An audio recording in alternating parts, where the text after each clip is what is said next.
નમસ્કાર, પ્રણામ, સ્વાગત છે તમારું એક નવા વિડીયોમાં। મિત્રો, આજની કહાની ખૂબ જ સમજવા અને જીવનમાં ઉતારવા લાયક કહાની બનવાની છે, એટલે તમને વિનંતી છે કે આ કહાની અંત સુધી ધ્યાનથી સાંભળજો અને જો પસંદ આવે તો વિડીયોને લાઈક, શેર અને નવા હોય તો ચેનલને સબસ્ક્રાઇબ જરૂરથી કરજો।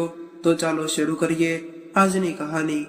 શિલ્પા આજે ખૂબ જ ચિંતામાં હતી ત્યારે જ એને યાદ આવ્યું, એટલે અમેરિકા એની માતાને ફોન કર્યો અને કહ્યું, અરે માં, તમે તો જાણો છો કે થોડાક દિવસોમાં અમારું બાળક આ દુનિયામાં આવવાનું છે અને અત્યારે અમારી નોકરાણી પણ એના ગામમાં જતી રહી છે અને એમણે એવું કહ્યું છે કે 2 મહિના બાદ આવશે। હવે આટલી જલ્દી નવી નોકરાણી અને અમને કેવી રીતે મળશે? અને તમે પણ અમેરિકા જઈને બેઠા છો। માને ફોનમાં આવું કહ્યું ત્યારે એની માતાએ કહ્યું કે મારી દીકરી, એમાં તારે ચિંતા કરવાની શું જરૂર છે? અને તારે નવી નોકરાણી શોધવાની પણ શું જરૂર છે? તારી સાસુમાં છે ને, એ આજે કામમાં નહીં આવે તો ક્યારે આવશે? હજુ તો તારી સાસુ બધું જ કામ કરી શકે એવી છે અને તું એને દાદી બનાવવા જઈ રહી છે, તો તારા માટે એ આટલું તો કરી શકે છે ને? એટલે ગામડેથી તારી સાસુને 6 મહિના માટે તારી પાસે બોલાવી લે, ત્યારે જ સુધી તમારે એની જરૂર હોય ત્યાં સુધી એની પાસે કામ કરાવી લેવાનું અને ત્યારબાદ એને ગામડે મોકલી દેજે। શિલ્પા એની માના આવા શબ્દો સાંભળીને વિચારવા લાગી અને કહ્યું કે માં, તમે તો મને ખૂબ જ સરસ આઈડિયા આપ્યો છે। આવું કહીને શિલ્પાએ ફોન મૂકી દીધો અને સાંજે જ્યારે એનો પતિ નિલેશ જ્યારે ઘરે આવ્યો ત્યારે શિલ્પા ઉદાસ હોવાનું નાટક કરીને ચા આપવા આવી અને એના પતિએ શિલ્પાનો ઉદાસ ચહેરો જોઈને પૂછ્યું કે આજે તું કેમ ઉદાસ હોય એવું લાગે છે? ત્યારે શિલ્પાએ કહ્યું કે હું વિચારતી હતી કે મારે હવે ડિલિવરીનો ટાઈમ નજીક આવી રહ્યો છે અને મારાથી ઘરનું કામ પણ નથી થઈ શકતું અને અત્યારે જ આપણી નોકરાણી પણ જતી રહી છે, એટલે હું વિચારી રહી છું કે ગામડેથી આપણે માને બાપુજીને થોડા સમય માટે અહીંયા બોલાવી લઈએ। એટલે નિલેશે કહ્યું કે કઈ વાંધો નહીં, આપણે એને ફોન કરી દઈશું એટલે એ લોકો તરત જ આવી જશે। બીજા દિવસે નિલેશે એની માતાને ફોન કર્યો અને કહ્યું કે માં, મારી પત્નીથી હવે ઘરનું કામ નથી થઈ રહ્યું અને એની તબિયત પણ સારી નથી રહેતી, એટલે તમે અને મારા પિતાજી થોડા સમય માટે અહીં શહેરમાં આવો તો અમારું કામ થઈ જશે। આ સાંભળીને નિલેશની માતા શારદાબેને કહ્યું કે દીકરા, તારા પિતાજી બહાર ગયા છે અને જ્યારે એ ઘરે આવશે ત્યારે હું એને વાત કરીશ અને જેટલું બની શકે એટલું જલ્દી અમે ત્યાં આવી જઈશું। હવે જ્યારે મનજીભાઈ ઘરે આવ્યા ત્યારે શારદાબેને કહ્યું કે સાંભળો છો, આજે નિલેશનો ફોન આવ્યો હતો અને એ કહેતો હતો કે એની વહુની ડિલિવરીનો સમય નજીક આવી રહ્યો છે, એટલે એ આપણને એના ઘરે શહેરમાં બોલાવી રહ્યો છે। આ સાંભળીને મંજીભાઈએ કહ્યું કે તને યાદ છે કે જ્યારે 1 વર્ષ પહેલા આપણે આપણા ઘરના દીકરાના ઘરે શહેરમાં થોડા દિવસો માટે ગયા હતા, ત્યારે તારી વહુએ આપણી સાથે કેવો વ્યવહાર કર્યો હતો? આ સાંભળીને શારદાબેન ભૂતકાળને યાદ કરીને ઉદાસ થઈને એ બધી વાતોને યાદ કરવા લાગ્યા।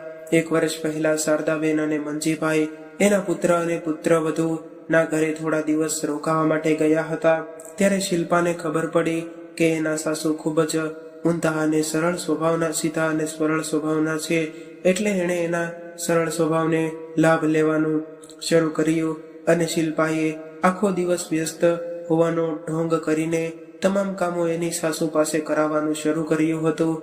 પરંતુ આ જોઈને મંજીભાઈને એની પત્નીની ચિંતા થવા લાગી, એટલે એને એવું વહુને કહ્યું કે શિલ્પા, તારી સાસુ હવે ઘરડી થઈ ગઈ છે અને થાકી ગઈ છે, એટલે તારે એને થોડું કામ કરાવવા લાગવું જોઈએ। મંજીભાઈએ આટલું જ કહ્યું હતું ત્યાં તો એની પુત્રવધુ શિલ્પાએ ઘરમાં હોબાળો મચાવી દીધો અને એનું ખૂબ જ અપમાન કર્યું હતું। શારદાબેન અને મંજીભાઈએ ચૂપચાપ ઊભા રહીને આ અપમાન સહન કર્યું હતું અને એનો દીકરો નિલેશ પણ કંઈ બોલ્યો નહીં. નિલેશ તો પહેલેથી જ એની પત્ની સામે કંઈ બોલતો ન હતો. ત્યારે શારદાબેન અને મંજીભાઈએ એના સન્માનની રક્ષા કરીને એના ઘરે પાછા ફર્યા હતા. અને આવી રીતે હજુ તો શારદાબેન એના ભૂતકાળની યાદોમાં ખોવાયેલા હતા. ત્યારે જ મંજીભાઈએ કહ્યું કે અરે શારદા, તું ક્યાં ખોવાઈ ગઈ છો? તું હજુ સુધી ક્યાં ઊંઘી રહી છો? તારો સામાન જલ્દીથી બાંધી લે. અને તને ખબર છે ને કે આપણે આપણા દીકરાના વહુ વિવાહ થયા એને 5 વર્ષ થઈ ગયા છે. અને આટલા વર્ષો બાદ આપણા દીકરાના ઘરે ખુશીઓ આવી રહી છે. ત્યારે શારદાબેને કહ્યું, હું જરા સાધનાને કહીને આવું છું. અમે લોકો જઈ રહ્યા છીએ. મંજીભાઈ અને શારદાબેન એમના ઘરને એક ભાગ ભાડે આપેલો હતો, જ્યાં સાધના અને વિલાસ એના પુત્ર સાથે રહેતા હતા. થોડા વર્ષોમાં જ શારદાબેન અને સાધનાને એકબીજા સાથે ખાસ લગાવ થઈ ગયો હતો. શારદાબેન સાધનાના પુત્રને એની દાદી કરતા પણ વધુ પ્રેમ કરતા હતા. બૂમ પાડીને કહ્યું, અરે ઓ સાધના, શું કરે છે? સાધનાબેન ની બૂમ સાંભળીને સાધના રસોડામાંથી બહાર આવીને કહેવા લાગી કે શું થયું છે કાકી? એટલે શારદાબેને કહ્યું કે તને એક ખુશખબરી આપવી છે, કેમ કે હું થોડા સમયમાં દાદી બનવાની છું. ત્યારે સાધનાએ કહ્યું કે શારદા કાકી, આ તો ખૂબ જ ખુશીની વાત છે. એટલે શારદાબેને કહેવા લાગ્યા કે હા સાધના, અમારા દીકરાને 6 મહિનાની તૈયારી કરી છે. આવું કહીને હજુ તો બધું જ પેકિંગ કરવાનું પણ બાકી છે. અને સાધના, તું તારા ટિફિનનું કામ પૂરું કરીને મારી મદદ કરવા આવજે. શારદાબેને એટલું કહ્યું ત્યારે જ વિશાલનો અવાજ આવ્યો કે સાધના, હું ટિફિનનું કામ સંભાળી લઈશ, તું જઈને શારદા કાકીને મદદ કરાવ. એટલે સાધનાએ શારદાબેનને પેકિંગ કરાવવામાં મદદ કરાવી અને શારદાબેનની સાથે મળીને એની વહુ શિલ્પા માટે ગુંદરના લાડુ પણ બનાવ્યા અને રસ્તામાં ખાવા માટે એક ટિફિન પણ પેક કરીને આપી દીધું. હવે બંને બપોરની ટ્રેન દ્વારા એના પુત્રના ઘરે જવા નીકળી ગયા. આ બાજુ નિલેશ અને એને સ્ટેશનથી કારમાં બેસાડીને એના ઘરે લાવ્યો ને જ્યારે ઘરે પહોંચ્યા ત્યારે એની વહુ શિલ્પાને મળીને શારદાબેન અને મંજીભાઈએ એની વહુ સાથેના બધા જ મતભેદ ભૂલીને એને ખૂબ જ આશીર્વાદ આપ્યા. અને પહોંચતાની સાથે જ શારદાબેને ઘરના બધા જ કામકાજની જવાબદારી ઉપાડી લીધી હતી. આખું ઘર નોકરાણીની ગેરહાજરીમાં વેરવિખેર પડ્યું હતું. હવે શારદાબેને આવીને ખૂબ જ કુશળતાથી આખા ઘરને વ્યવસ્થિત કરી દીધું અને એની વહુને રોજ શુભકામનાઓ અને પૌષ્ટિક ખોરાક બનાવીને ખવડાવવા લાગ્યા. અને હવે તો વહુની વાતો સાકાર પણ મીઠી હતી અને આખો દિવસ માજી કરીને એની પાસે ઘરનું બધું જ કામ કરાવતી હતી. એ સમય પણ આવી ગયો જ્યારે શિલ્પાની ડિલિવરી થવાની હતી અને શિલ્પાએ એક બાળકીને જન્મ આપ્યો. હવે તો એવું લાગતું હતું કે દાદાના પગ પણ જમીનને નથી અડતા. ત્યારે શારદાબેને એની પૌત્રીને તેડીને કહ્યું કે મારી પૌત્રી તો મારા જેવી છે. આ સાંભળીને મંજીભાઈ પણ ખૂબ જ ખુશ થયા અને હસવા લાગ્યા. પુત્રીને જન્મ આપ્યા બાદ શારદાબેને એની પુત્રવધૂની ખૂબ જ સારી રીતે સેવા કરી. બાળકની સંભાળ રાખવી, રસોડાનું કામ કરવું અને પુત્રવધુ માટે અલગથી ભોજન બનાવવું, આ બધા જ કામો શારદાબેને ખૂબ જ કુશળતાથી સંભાળી લીધા હતા. અને એ તો પહેલેથી જ વૃદ્ધ થઈ ગયા હતા. છતાં પણ પુત્રવધૂને કોઈ પણ તકલીફ ન પડે એ વિચારીને તેઓ તેમની પુત્રવધુ અને પુત્રીની સેવામાં આખો દિવસ હાજર હતા. એના ઘૂંટણમાં ખૂબ જ દુખાવો હોવા છતાં પણ શારદાબેન આખો દિવસ કામકાજ કરતા રહેતા. મંજીભાઈ પણ એને ઘરનું કામ કરવામાં મદદ કરતા હતા. જોતામાં 2 મહિના વીતી ગયા. બાળકો સાથે પ્રેમમાં શારદાબેન અને મંજીભાઈનો સમય કેવી રીતે પસાર થઈ ગયો એનો ખ્યાલ જ ન રહ્યો. હવે ધીરે ધીરે બાળકીએ પણ એના દાદા દાદીના હાથ ખોળવી લીધા હતા અને આ વાત એની પુત્રવધુ શિલ્પાને પરેશાન કરવા લાગી. થોડા દિવસો બાદ શિલ્પાની નોકરાણી પણ એના ગામડેથી પાછા આવી ગઈ હતી. ત્યારે શારદાબેને એને ઘરકામ પર રાખવાની ના પાડી, છતાં પણ એમની પુત્ર વધુએ એમ કહ્યું કે મારી સાસુમાં આખો દિવસ ઘરનું કામ કરીને અને બાળકની સાર સંભાળ રાખીને થાકી જાય છે. આવું કહીને એને નોકરાણીને કામ પર આવવા માટે બોલાવી લીધી. અને હવે એક દિવસ જ્યારે શારદાબેને એની પૌત્રીને ચમચીથી દૂધ પીવડાવી રહ્યા હતા અને ખવડાવી રહ્યા હતા, ત્યારે જ પૌત્રીને થોડી ઉધરસ આવી ગઈ અને ઉલટી થઈ ગઈ. આ જોઈને શિલ્પાને તો એના સાસુ અને સસરાની ઝાટકણી કાઢવાનું બહાનું મળી ગયું હતું અને હવે શિલ્પાએ અને નિલેશે બાળકની બધી જ જવાબદારી નોકરાણીને આપી દીધી. પરંતુ શારદાબેનનું મન તો બાળકી પર જ અટકી ગયું હતું. એટલે મમતાને વશ થઈને ક્યારેક બાળકીને તેડી લેતા અને હતા. અને એક દિવસ જ્યારે તેઓ પુત્ર અને પુત્રવધુ બંને ક્યાંક બહાર ગયા હતા, ત્યારે તેઓએ બાળકીને નોકરાણીને સોંપી હતી. અને હવે ત્યારે બાળકી સતત રડતી રહી હતી અને નોકરાણીને એને ચૂપ કરાવવાનો પ્રયત્ન કર્યો, પરંતુ બાળકીએ રડવાનું બંધ ન કર્યું. ત્યારે શારદાબેને બાળકીને આટલી બધી રડતી જોઈને નોકરાણીના હાથમાંથી બાળકીને લઈને એના નાભીના હિંગ લગાવવા લાગ્યા. દાદીના હાથનો સ્પર્શ થતા જ બાળકી ચૂપ થઈ ગઈ અને હસવા લાગી. અને થોડી વાર બાદ એનો દીકરો અને વહુ ઘરે આવ્યા. ત્યારે નોકરાણીએ એના કાન ભરવાનું શરૂ કર્યું કે મેડમ, જ્યારે તમારે મારી જરૂર જ ન હોય તો મને તમારા ઘરે કામ પણ શા માટે રાખો છો? તમારી સાસુ અને સસરા તો મને તમારી બાળકીને અડવા પણ નથી દેતા. આજે જ્યારે મેં બાળકીને ઉચકી તો તેમણે મારી પાસેથી છીનવી લીધી અને હવે હું કાલથી તમારા ઘરમાં કામ કરવા માટે નહીં આવું. ત્યારે બંને પતિ પત્નીએ માતા પિતાને ખૂબ જ અપશબ્દો કહી દીધા અને નોકરાણીને કામ કરવા માટે મનાવવા લાગ્યા. અને હવે શારદાબેન અને મંજીભાઈ આટલું બધું અપમાન થયા બાદ પણ ચૂપ રહ્યા હતા. હવે એ કરે પણ શું કરે? બાળકીના મોહમાં એના પુત્ર અને પુત્રવધુના ઘર છોડીને જવાનું મન નહોતું થઈ રહ્યું. ત્યારે જ શારદાબેન રૂમમાં જઈને રડવા લાગ્યા અને કહેવા લાગ્યા કે વહુ તો પરાયા ઘરની આવી છે, પણ દીકરો તો આપણો જ દીકરો હતો ને. હવે મને એને દીકરો કહેવામાં પણ શરમ આવે છે. હવે ઘરની પરિસ્થિતિ એવી બની ગઈ હતી કે નોકરાણી બાળકીની સંભાળ લેવા લાગી અને પુત્રવધુ એની માતા સાથે ફોન પર વાત કરી રહી હતી અને રસોડાના કામકાજની જવાબદારી શારદાબેન પર હતી. ત્યાં સુધી કે નોકરાણીનું ભોજન પણ શારદાબેનને બનાવવું પડતું હતું.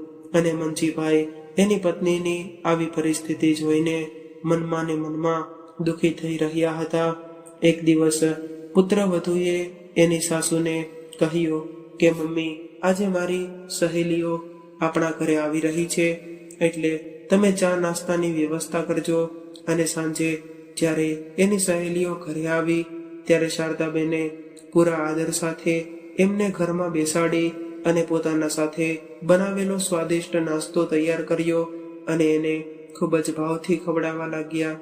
ત્યારબાદ રસોડામાં જઈને વાસણો સાફ કરવા લાગ્યા. પરંતુ અચાનક એણે એવું સાંભળ્યું કે એ હેરાન રહી ગયા. એની પુત્રવધુની સહેલી એને કહી રહી હતી કે શિલ્પા, તારી પાસે તો ખૂબ જ સારી નોકરાણી છે. આ નોકરાણી તો ખૂબ જ સ્વાદિષ્ટ ભોજન બનાવે છે. તું એને કેટલો પગાર આપે છે? અમારા માટે પણ આવી એક નોકરાણી શોધી આપને. આ સાંભળીને શિલ્પા હસી પડી, પણ એણે એવું ન થઈ કહ્યું કે એ નોકરાણી નથી, પણ મારી સાસુ છે.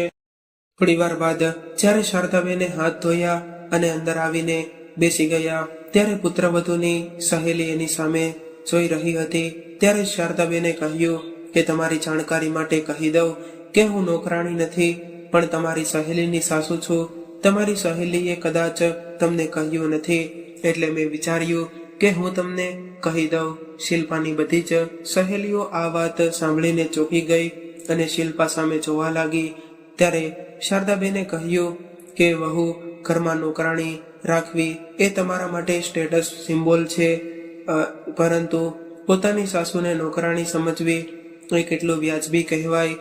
આ સાંભળીને વહુને મનમાં ને ખૂબ જ ગુસ્સો આવ્યો, પરંતુ એ સમયે એ શાંત રહી ગઈ અને એની સહેલીના ગયા બાદ એણે ઘરમાં હોબાળો મચાવી દીધો. અને માતા પિતા માટે આશ્ચર્યની વાત એ હતી કે એનો પોતાનો દીકરો પણ માતા પિતાને કહેવા લાગ્યો કે આટલી નાની વાતને પલંગની જેમ ચગાવવાની શું જરૂર હતી. ત્યારે એના પિતાજી, જે આજ સુધી એના બાળકોના મોહને કારણે એનું મોઢું બંધ કરીને બેઠા હતા, એ કહેવા લાગ્યા કે તારી માને અહીં નોકરાણીનું બિરુદ આપવામાં આવ્યું હતું અને તને આ નાની વાત લાગી રહી છે. મને માફ કરજે દીકરા, આજ સુધી અમે બધું ચૂપચાપ સહન કરતા રહ્યા છીએ, પરંતુ હવે હદ થઈ ગઈ છે. ત્યારબાદ એણે શારદાબેન તરફ જોયું ને કહ્યું કે ચાલ શારદા, હવે આપણે એક પળ માટે પણ આ ઘરમાં રહીશું નહીં તો એ મારી પત્નીનું અપમાન થયું ગણાશે. આટલું કહીને મંજીભાઈ એની પત્ની સાથે એનો સામાન પેક કરવા લાગ્યા અને સાચા દિલથી એમણે પુત્રવધુની આટલા મહિનાઓ સેવા કરી હતી. એ પુત્રવધુએ એનું આવું અપમાન કરીને ઇનામ આપ્યું હતું અને એના ઘરેથી રવાના કરી દીધા હતા. પોતાના પુત્રએ પણ એને રોક્યા નહીં અને મંજીભાઈ અને શારદાબેન ટ્રેન પકડીને ઘરે પરત આવવા રહ્યા. અને હવે એને એક પ્રશ્ન સતાવી રહ્યો હતો કે ઉંમરના આ પડાવમાં જ્યારે એના બાળકોની એને સૌથી વધારે જરૂર છે, ત્યારે એવો એકલા કેવી રીતે જીવશે? માસિક ભાડું અને બચાવેલી થોડી બચત સિવાય એની પાસે આવકનું બીજું કોઈ પણ સાધન ન હતું. એમણે એના પુત્રના ભણતર અને એના શહેરમાં સ્થાયી થવા પાછળ એની પાછળ મૂડી ખર્ચે નાખી હતી. મંજીભાઈને મનમાં આ વાત ચિંતા હતી. ઘરે પહોંચતાની સાથે જ બેલ વગાડ્યો એટલે તરત જ સાધના અને વિશાલ બહાર આવે. એના પહેલા જ એનો પુત્ર બહાર આવી ગયો અને દાદા દાદી કરીને એને ભેટી પડ્યો અને કહેવા લાગ્યો કે અમને છોડીને ક્યાં ગયા હતા. અને આ બાજુ સાધના લોકોને અચાનક આવેલા જોઈને ખૂબ જ ખુશ થઈ ગઈ હતી અને આશ્ચર્ય થઈ રહ્યું હતું. એ સમજી નહોતી શકતી કે કાકા અને કાકી 6 મહિનાનું કહીને ગયા હતા, તો પછી એઓ આટલા જલ્દી કેવી રીતે પાછા આવી ગયા. પરંતુ એના ચહેરાના હાવભાવ જોતા જ સાધના સમજી ગઈ હતી. એટલે એ સાધનાએ કહ્યું કે તમે તમારા હાથ પગ ધોઈને ફ્રેશ થઈ જાઓ, હું તમારા માટે ચા નાસ્તો બનાવીને લાવું છું.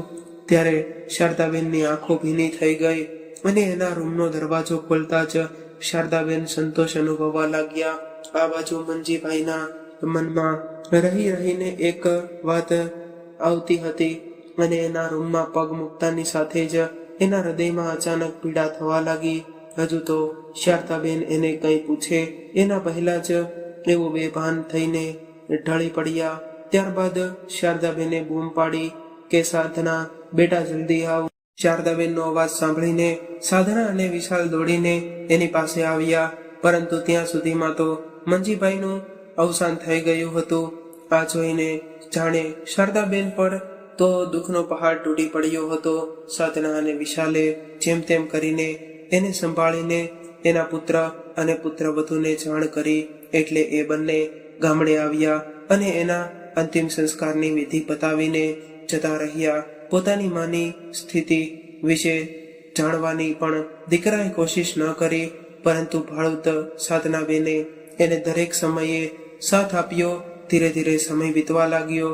હવે શારદાબેનની હાલત પણ સામાન્ય થવા લાગી હતી. એક દિવસ સાધનાનો દીકરો બીમાર પડ્યો અને એને આખો દિવસ હોસ્પિટલમાં દાખલ કરવો પડ્યો. એટલે શારદાબેને સાધનાની ટિફિન સેવાનું બધું જ કામ સંભાળી લીધું હતું. બધા જ ગ્રાહકોને સાધનાબેને બનાવેલું ભોજન ખૂબ જ પસંદ આવ્યું અને હોસ્ટેલની છોકરીઓ એના ભોજન માટે પાગલ હતી. એક સમયે શારદાબેને એને અચાનક ખબર પડી કે એના ભાડૂત વિશાલ અને સાધનાએ હવે એનું ખુદનું ઘર ખરીદી લીધું છે અને એ બંને લોકો એનું ખુદનું રેસ્ટોરન્ટ ખોલવા છે. એમ તો આ ઘર એ લોકોએ 2 મહિના પહેલા જ ખરીદી લીધું હતું, પરંતુ એ લોકો મંજીભાઈના ગયા બાદ શારદાબેનને એકલા છોડવા નહોતા માંગતા. એટલા માટે એણે શારદાબેનની સાર સંભાળ રાખવા માટે થોડો સમય ગૃહ પ્રવેશને મોકૂફ રાખી દીધો હતો. આ જાણીને શારદાબેન ભાવ વિભોર થઈ ગયા. ત્યારબાદ ખુદને સંભાળીને એ સાધના પાસે ગયા અને એને અભિનંદન આપ્યા અને એને ગળે લગાડી દીધી અને કહેવા લાગ્યા કે સાધના દીકરી, તું મારું કેટલું ધ્યાન રાખી રહી છો, હું તમને અહીંથી જવા નહીં દઉં. હવે શારદાબેને સાધનાને વિશ્વાસ અપાવ્યો કે હું એકદમ ઠીક છું અને બધી જ તૈયારીઓ કર્યા બાદ એણે ભારે હૃદયે સાધનાને એના પોતાના ખરીદેલા ઘર ગૃહ પ્રવેશ કરાવ્યો. પરંતુ હવે શારદાબેન એકલા પડી ગયા હતા અને એના ભાડાની આવક પણ બંધ થઈ ગઈ હતી. એ વિચારવા લાગ્યા કે આ ઉંમરે હું કોઈ પણ આવક વગર કેવી રીતે જીવી શકીશ, કેમ કે એણે પોતાની બધી જ બચત તો એના પુત્ર પાછળ ખર્ચી દીધી હતી અને એક દીકરો વૃદ્ધાવસ્થામાં એને છોડીને જતો રહ્યો હતો. આવું વિચારીને શારદાબેનની આંખોમાંથી આંસુ નીકળી રહ્યા હતા. ત્યારે જ એને દરવાજાનો બેલ વાગ્યો અને દરવાજો ખોલીને જોયું તો હોસ્ટેલની અમુક છોકરીઓ બહાર ઊભી હતી. તેઓ શારદાબેન પાસે આવીને ટિફિન સર્વિસ માટે વિનંતી કરવા લાગી અને કહેવા લાગી કે આંટી, તમે બનાવેલું ભોજન અમને ખૂબ જ સ્વાદિષ્ટ લાગી રહ્યું છે, એટલે કૃપા કરીને તમે ટિફિન સર્વિસ શરૂ કરી દો. આ સાંભળીને શારદાબેન વિચારમાં પડી ગયા. તેઓ એના ઘરની અંદર ગયા અને એના પતિના ફોટા સામે ઊભા રહીને કહ્યું કે આ કેવી રીતે શક્ય બની શકે છે, હું આ ઉંમરે નવું કામ કેવી રીતે કરી શકીશ. ત્યારે જ એને વિચાર આવ્યો કે કોઈ પણ નવું કામ શરૂ કરવામાં નુકસાન શું છે. એવું વિચારીને અચાનક એની આંખો ચમકી ઉઠી અને મનમાં એણે પોતાના જીવનને એક નવી દિશા અપાવવાનું નક્કી લીધું. સાધના અને વિશાલનું ઘર થોડુંક દૂર હતું, એટલે એણે સાધનાને ફોન કર્યો અને ઘરે મળવા બોલાવ્યા અને ટિફિન સર્વિસ શરૂ કરવા માટે એની મદદ માંગી. 2 દિવસમાં સાધનાની મદદથી શારદાબેને એનું કામ શરૂ કરી દીધું અને એની મદદ માટે 2 છોકરીઓ પણ રાખી લીધી. થોડા જ દિવસોમાં શારદાબેન સારી એવી કમાણી કરવા લાગ્યા. હવે શારદાબેનને એકલતા દૂર થઈ ગઈ હતી. એક દિવસ કેટલીક છોકરીઓએ શારદાબેનના ભોજનના વખાણ કર્યા અને એનો વિડીયો બનાવીને સોશિયલ મીડિયા પર પોસ્ટ કર્યો. જોતામાં આ વિડીયો ખૂબ જ વાયરલ થઈ ગયો અને શારદાબેને બધા બનાવેલા ભોજનની ખૂબ જ દૂર દૂર સુધી ચર્ચા થવા લાગી. હવે એનું કામ ખૂબ જ મોટું થઈ ગયું હતું. હવે તો શારદાબેન ખૂબ જ ધનવાન બની ગયા હતા અને એણે ખુદની હોટલ ખોલી લીધી હતી અને રહેવા માટે બંગલો બનાવ્યો હતો. એ હવે એના દીકરાને ભૂલીને ખૂબ જ આનંદથી જીવન જીવી રહ્યા હતા. આ બાજુ જ્યારે એની પુત્રવધુએ આ વિડીયો જોયો ત્યારે એની હાલત એવી થઈ ગઈ કે તેને કાપો તો લોહી પણ ન નીકળે. જ્યારે સાંજે નિલેશ ઘરે આવ્યો ત્યારે વહુએ નિલેશને આ વિડીયો બતાવ્યો અને કહ્યું કે જુઓ, તમારી માના ભોજનની ચર્ચા આખા દેશમાં થઈ રહી છે અને કેટલા બધા રૂપિયા કમાઈ રહી છે. તમે તમારી નોકરીમાંથી જેટલા પૈસા કમાવ છો એટલા પૈસાથી તો આપણે આપણું જીવન વિતાવવું ખૂબ જ મુશ્કેલ છે. એટલે તમે તમારી માને થોડી મદદ માટે કહો. તમારી માનું કામ તો ખૂબ જ મોટું છે અને ખૂબ જ પૈસા કમાઈ રહ્યા છે. એટલે આપણે એક કામ કરીએ કે આપણે ત્યાં જઈને એની સાથે રહેવા લાગીએ. અને હવે તમારા પિતાજીનો નથી રહ્યા એમણે, એટલે માં પણ એકલા પણ અનુભવી રહ્યા હશે. આ બધું જોઈને નિલેશને આશ્ચર્ય થયું અને પત્નીની સલાહ માનીને નિલેશ એની માતા પાસે જવાનું વિચારવા લાગ્યો. બીજા દિવસે નિલેશ અને શિલ્પા એની પુત્રી સાથે શારદાબેનના ઘરે પહોંચ્યા. ત્યારે ત્યાંનું દ્રશ્ય જોઈને શિલ્પાની આંખો ફાટી ગઈ. ત્યાં તો જાણે મેળો ભરાયેલો હોય એવું દ્રશ્ય હતું અને મીડિયાના લોકો શારદાબેનનો ઇન્ટરવ્યુ લઈ રહ્યા હતા. આ જોઈને બંને પતિ પત્ની થોડી વાર ઊભા રહ્યા. આજે તેઓ એના પોતાના ઘરે અપેક્ષા રાખતા હતા. શારદાબેને એને ઘરે આવેલા જોયા હતા, પરંતુ એણે આ લોકોને નજરઅંદાજ કરીને એમને પોતાનું કામ ચાલુ રાખ્યું. જ્યારે ભીડ ઓછી થઈ ત્યારે પુત્રવધુ અને પુત્ર બંને શારદાબેન પાસે ગયા અને એની પાસે જઈને એના પગમાં પડી ગયા અને શારદાબેને એના ચહેરા ઉપર થોડો ભાવ દેખાડી અને આશીર્વાદ આપ્યો. એની પોતરીને ઘણા દિવસો બાદ જોઈ હતી એટલે થોડો પ્રેમ આપ્યો અને ફરી પાછા પોતાના કામમાં લાગી ગયા. એટલે નિલેશે પાછળથી અવાજ કર્યો કે માં, મને માફ કરી દો અને ખૂબ જ મોટી મારાથી ભૂલ થઈ ગઈ છે. આજથી અમે તમારી સાથે રહેવા માંગીએ છીએ. ત્યારે શારદાબેને એની સામે ત્રાસી નજરે જોયું અને કહ્યું, ઠીક છે, પણ મારે આ વૃદ્ધાવસ્થામાં તમારી સાથે નથી રહેવું. મારે સન્માનની જરૂર જીવવું છે. મારે કોઈના ઘરે નોકરાણી બનીને નથી રહેવું. હવે આ બધા લોકો મારો પરિવાર છે. ત્યારે એની વહુ શિલ્પાએ કહ્યું કે માં, આ ઘરમાં પણ અમારો અધિકાર છે. ત્યારે શારદાબેને એની પુત્રવધૂને કહ્યું કે તારો અધિકાર એ જ દિવસે પૂરો થઈ ગયો હતો જ્યારે હું તને તારા સસરા તારા ઘરમાંથી અપમાનિત થઈને બહાર નીકળ્યા હતા. એટલે વહુ, તું અહીંયા અધિકારની વાત ન કરતી અને તમે ખૂબ જ દૂરથી આવ્યા છો અને ભૂખ લાગી હશે એટલે કંઈક જમી લો અને જતી વખતે રસ્તામાં ખાવા માટે ટિફિન લેતા જજો. આટલું કહીને શારદાબેન એના કામમાં વ્યસ્ત થઈ ગયા અને એના ચહેરા પર સંતોષની લાગણી હતી. અને ત્યારબાદ શારદાબેને પોતાની વસિયત બનાવી અને એમાં એવું લખ્યું કે મારા મરણ બાદ મારા પાર્થિવ શરીરને મુખાગ્નિ આપવાનો અધિકાર સાધનાના દીકરાને હશે, કેમ કે સાધના મારી દીકરી ના હોવા છતાંય મારા દુઃખને સમજીને સમયે હંમેશા મને સહારો આપ્યો હતો અને પોતાની માની જેમ મારી સેવા કરી હતી. અને મારી તમામ સંપત્તિનો અડધો હિસ્સો સાધનાના દીકરાઓને રહેશે અને અડધો હિસ્સો ગામમાં એક સારી સ્કૂલ અને એક સારો વૃદ્ધાશ્રમ બનાવવા માટે આપું છું, જેનાથી મારા ગામના કોઈ પણ વડીલ વૃદ્ધને ઢળતી ઉંમરે દીકરાઓના અત્યાચારનો ભોગ ન બનવું પડે.